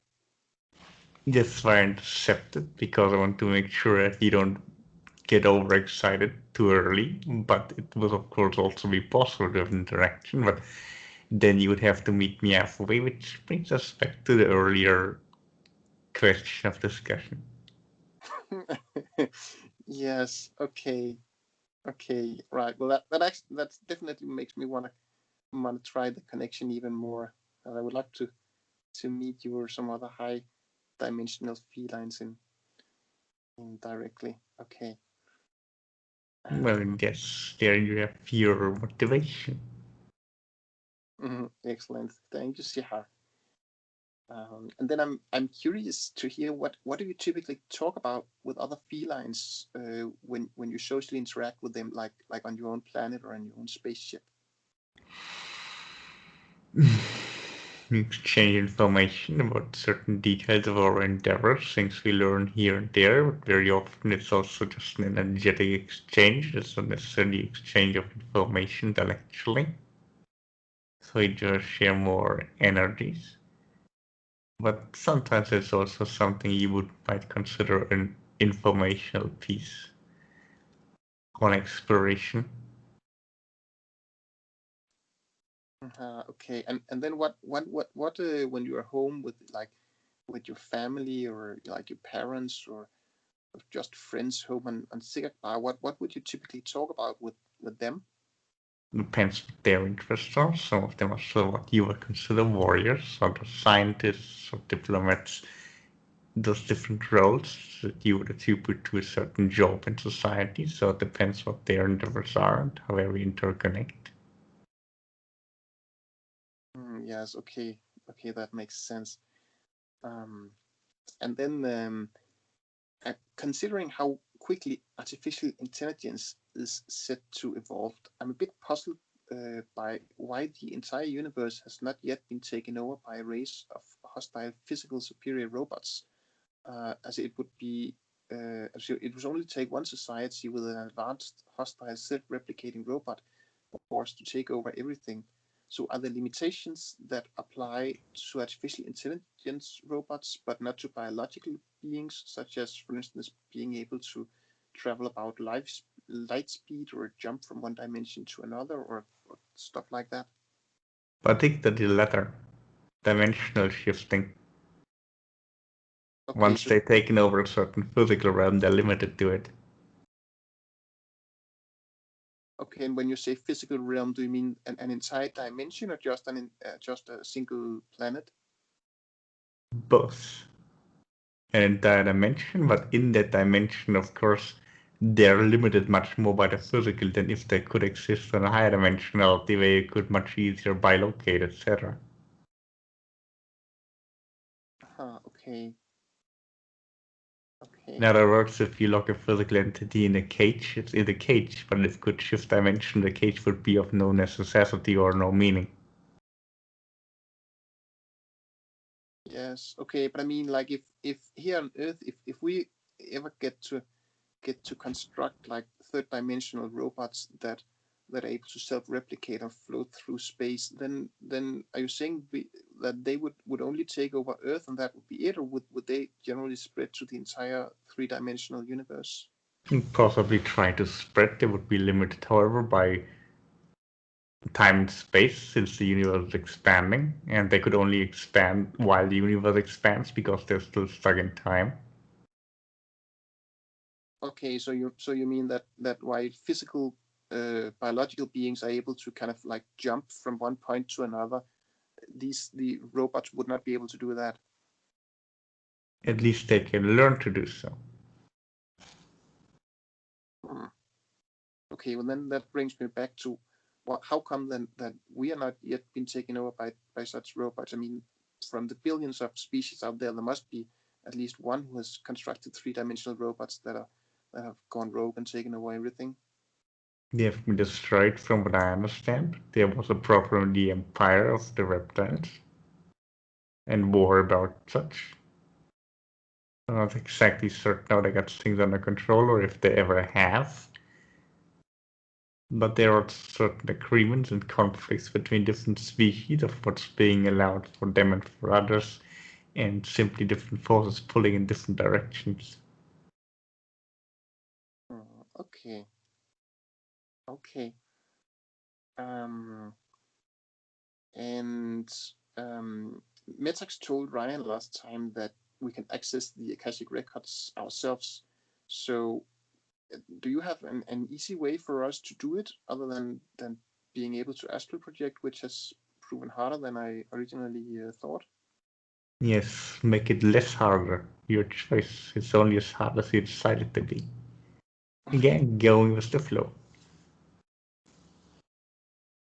Yes, but I mean, every night when I go to bed, I try to focus on now I want to astral project, and yet it only seems to work like once or maybe twice a month. And as soon as I think about the astral, the Akashic records or going out to you, then I wake up instead. Yes, perhaps you find a state in deep meditation, or in the mornings after you wake up and you're not fully awake. You get your brain waves the light lengths that you're not in REM sleep or wide awake, but somewhere in between. Slightly easier to fall asleep and remember that you are sleeping, lucid dreams, so to speak. You're coming from the opposite end. It's, from what I understand, often easier in your species. Yes. Okay. Okay. Do you have anything that you would like to tell me or to ask me? Why do you keep second guessing yourself so much about so many different topics? Well, because if it doesn't work, I need to change something, and I need to find out what it is I should change. Otherwise, if I'm just kind of like lying there not changing anything, then I suppose that the outcome will not change either. Yes, but there's a necessity for you to create blockages or conflicts about it. Just go with the flow. Oh, and yes, sir, I could also need some touching. You know, it sounds so easy when you say it, like just go with the flow, but when you don't know how to do that, then it's really frustrating with your species sometimes from my personal direction as well as others of my kind. We are trying our best to have interaction with you and meet you halfway, but I also understand you might have trouble connecting to things that for us come so naturally. It's difficult to explain. Yes. Okay. Right. And then, would you like to tell me about what the most common things to do for fun as a feline is? Depending on development stages, you often just bask in energy. Same way, obviously, as you're familiar with basking in the sunlight, for example, to bask in the energy of some field there is. You're sort of a creative species. Very often we work with energies, and it might not look like work from the outside, but it is, but it's also very enjoyable. Telepathic communication is certainly one of the most enjoyable. And what about humor? Do you use that a lot? And what kind of humor do you use? Part of our enjoyment of being alive. We don't really separate laughter and fun, etc., from the rest of the experience. It's not that we tell jokes or something like such, but perhaps humorous energies underlining any form of relaxation or recreation. Situational humor, perhaps. And what is that? It is simply intertwined with the pure enjoyment of life. Okay. Okay. And how old is your son by now? I mean, is he like a teenager or a kid, or is he grown up, or how far is he? From a currently asking a young teenager, Okay. And is he aware of me, like the human incarnation you have as me? to some degree. Not much with interest, but awareness, yes. Okay. So does he have any messages for me or anything he would like to ask me? He finds you rather peculiar. Okay. The looks seem very strange. The hairlessness. Why you keep sabotaging yourself? Yes. Something he cannot comprehend.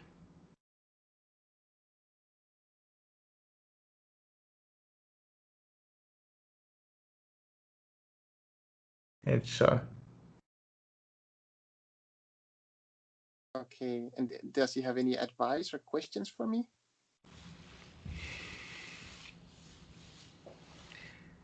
so just open your third eye more so it's easier to communicate. Okay. Well, actually, from my perspective, it seems like my third eye is the most open chakra I have. Do you see that differently?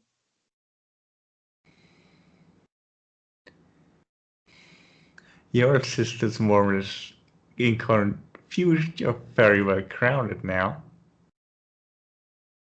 But you seem to interrelate being grounded or being open to the outside.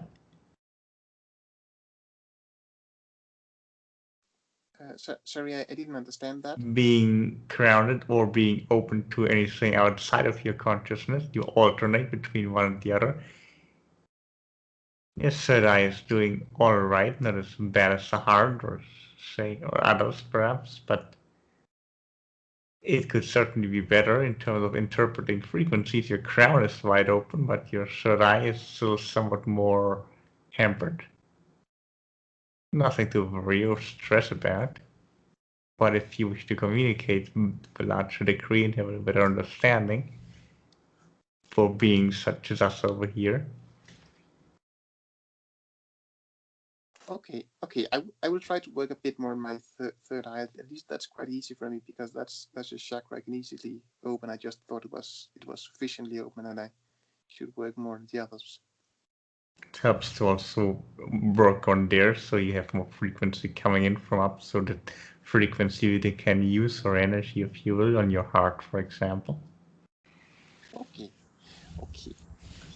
Tiha, thank you so much for speaking to me. I'm out of time, unfortunately, but it was very nice to speak to you, and I also very much appreciate the healing that you give me. And if you feel like sending me energetic invitations and I'm able to meet you halfway, I would love to do that so I can come visit you in Astral. So much love and appreciation.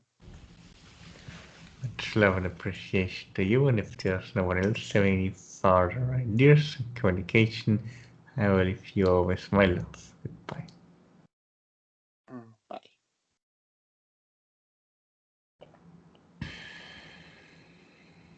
So Jacob, I think it's up to you if you want to speak to Sihar, if you want to go back to Metax. I think I might go back to Metax, but greetings, yeah, it's good. I just want to say hi again before I go. Goodbye.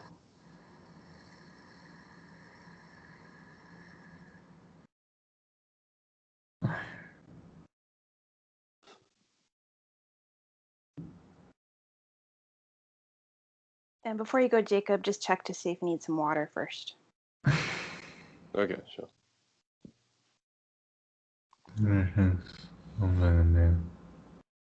Greetings, Metax. Greetings, Jacob.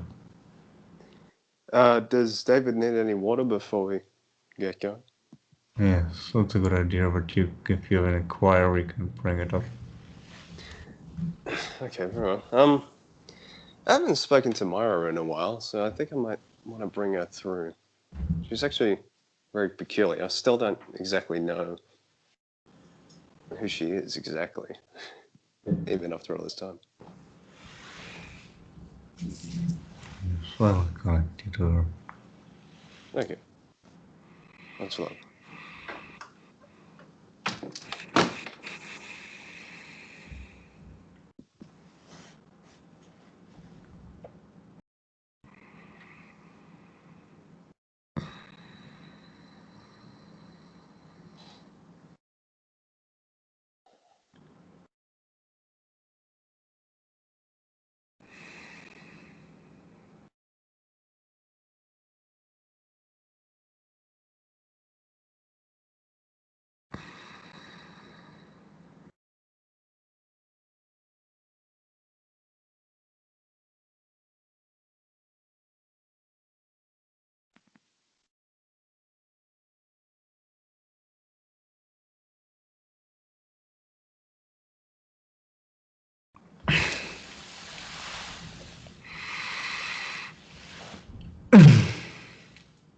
Hi.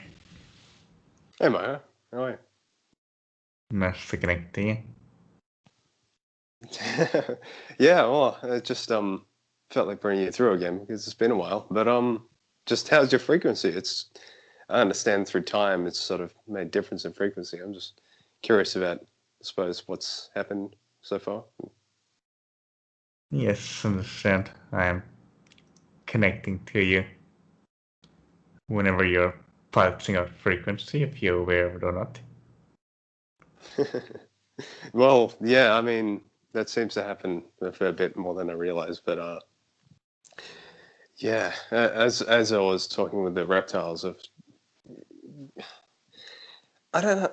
It's an interesting process I'm going through right now. I mean, I certainly have judgments, but at the same time, I'm working on myself every day, and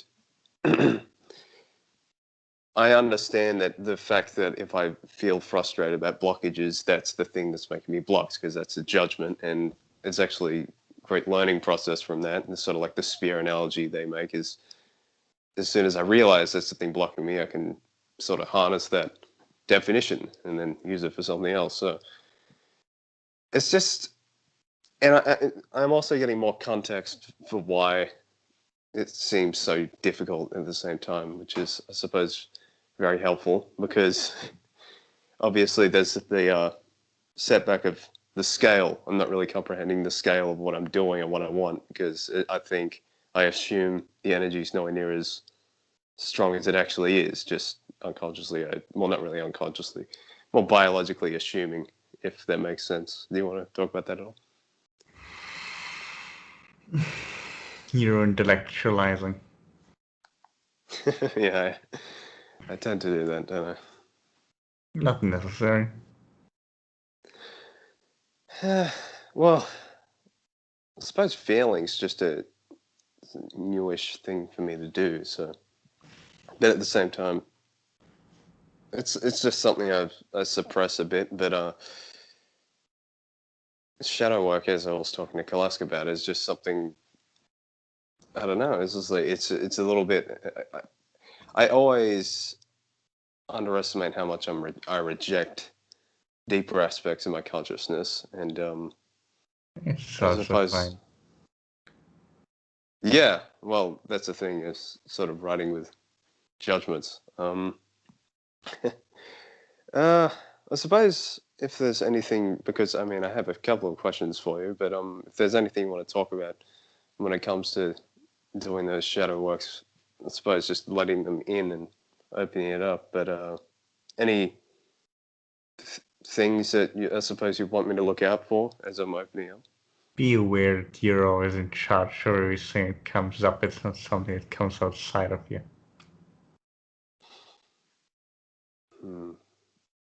I understand that intellectually, but I suppose there are some parts that I might be subverting. Yeah. Well, last month I brought in the Tigress person, which was very peculiar because it was a strange impulse to get, and it actually ended up being very interesting and something I'm curious about exploring even further. I was wondering how you've been implementing those frequencies since I brought them through, in terms of you and also Gatho in general. It's simply interesting if you interact with somebody else who has a frequency of a not too distinct nature, but it's nice to make those connections, and obviously the connection has been there already on some level, or we could have not both interacted through you in the same fashion. Yeah, that's what I was picking up on, at least, that there was sort of a similar range, so similar bandwidth anyway. But I have plenty of questions for you, but as I talked about before, and this seems to happen with me, is I kind of get a bit beside myself a lot when I talk to you guys in particular, and I suppose, well, I'm pretty sure you've noticed that. I mean, do you want to talk about that at all? I mean, I say that a lot, but If there's something more in detail you're interested in general, there's not much to be said under what has been said already. I suppose it's just there is, yeah. Well, I mean, just allowing it in.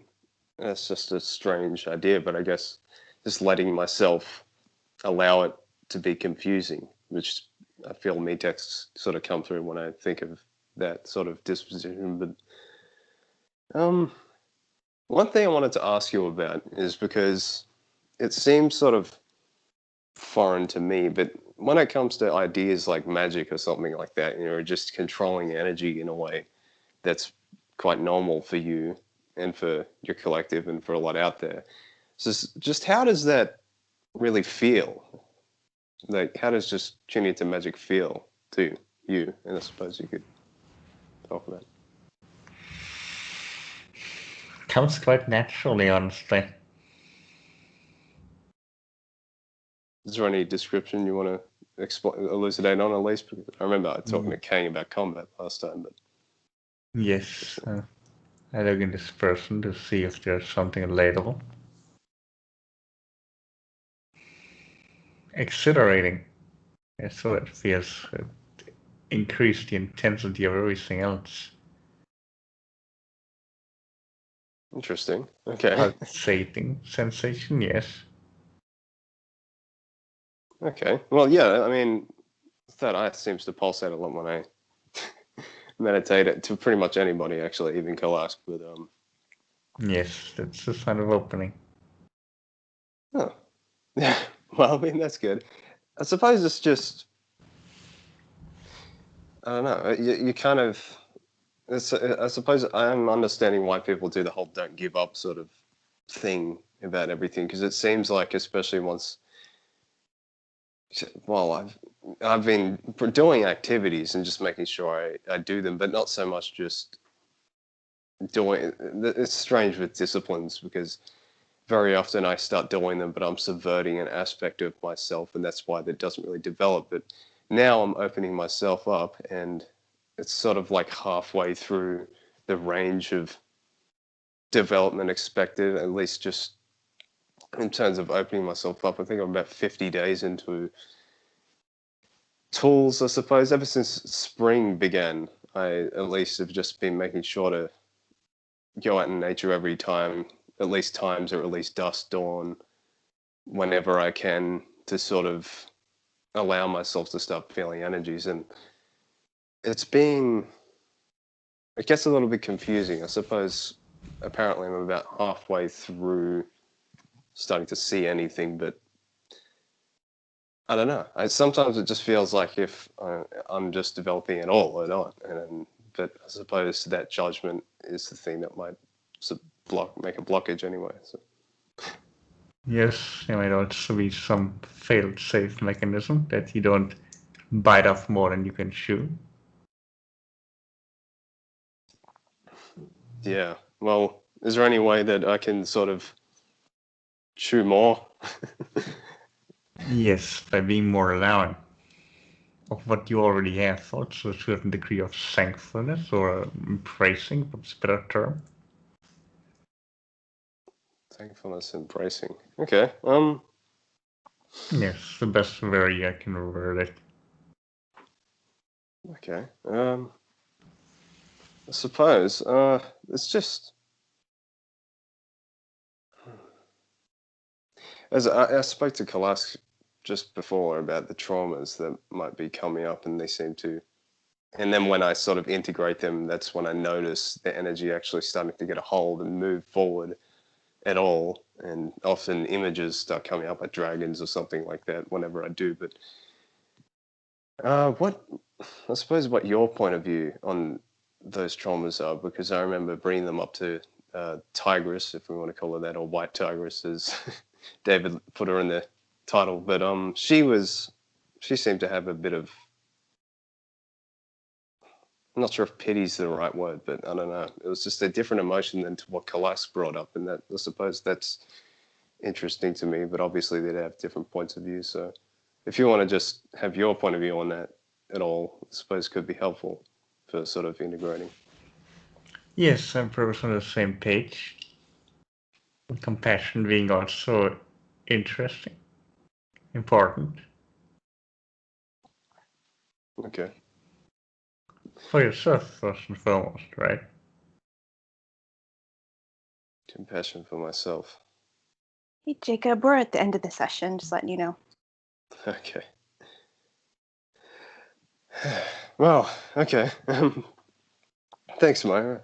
Appreciate that. I suppose we have to go back to Metax now, but I'll certainly bring in your frequency more again, as I typically do. But thanks for helping me out a lot with everything. Thanks for your whole planet, really.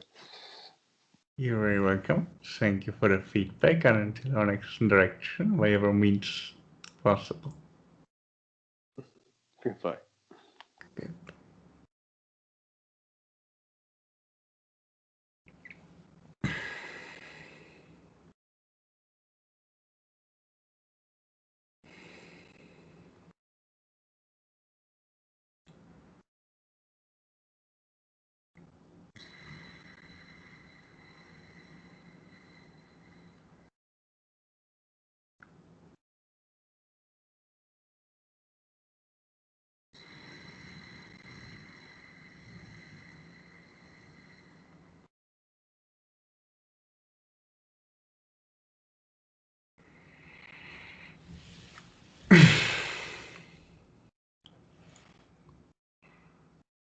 Meetings.